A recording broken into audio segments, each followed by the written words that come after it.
કહેવાય છે કે દેશી બોરની પૌષ્ટિકતા ઘણી છે, આરોગ્ય માટે ગુણકારી તેમજ બિસ્કિટમાં ઉપયોગી થાય છે. અંકલેશ્વર પંથકના નર્મદા કાંઠા વિસ્તારમાં ખેડૂતો પોતાના ખેતરમાં વર્ષો જૂના દેશી બોરડીના ઝાડ સાચવી રાખ્યા છે.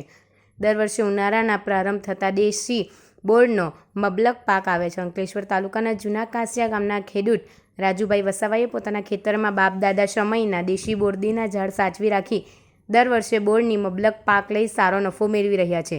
તેઓ બોરડી પર બોરનો પાક આવ્યા બાદ પાકા થયેલ બોર તૂટીને નીચે પડતા તેને વણાવી લે છે અને તાપમાં સૂકવવા મૂકી દે છે.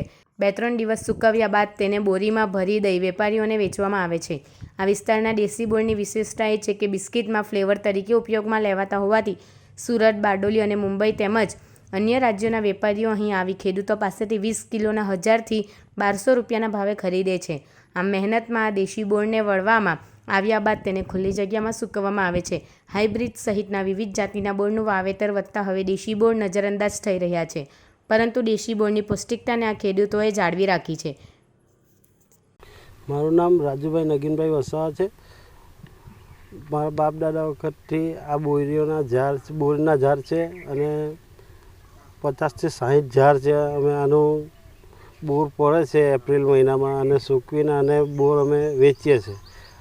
બારડોલી, સુરત, બોમ્બે લગીના વેપારીઓ અહીં આવે છે. 20 કિલોનો ભાવ 700 થી 800 રૂપિયા લગી અમને આપે છે. આ બોરની વિશેષતા બિસ્કિટ બનવામાં કામ લાગે છે અને પાવડર પેલું શક્તિજન જે પાવડર બને છે એમાં કામ લાગે છે. બોરને તમે કઈ રીતે વણો ને કઈ રીતે? આ બોરને અમે એપ્રિલ મહિનામાં પાકી જાય પછી ગળે છે નીચે પડે એને પછી મજૂરથી વિનાવીએ છીએ અને આ તાડપત્રી છે એવો આઠરમાં પાથરીને ખરી બનાવીને સુકવીએ અને સૂક્યા પછી લાલ થાય લાલ થઈને બોર અમે વેચીએ છીએ.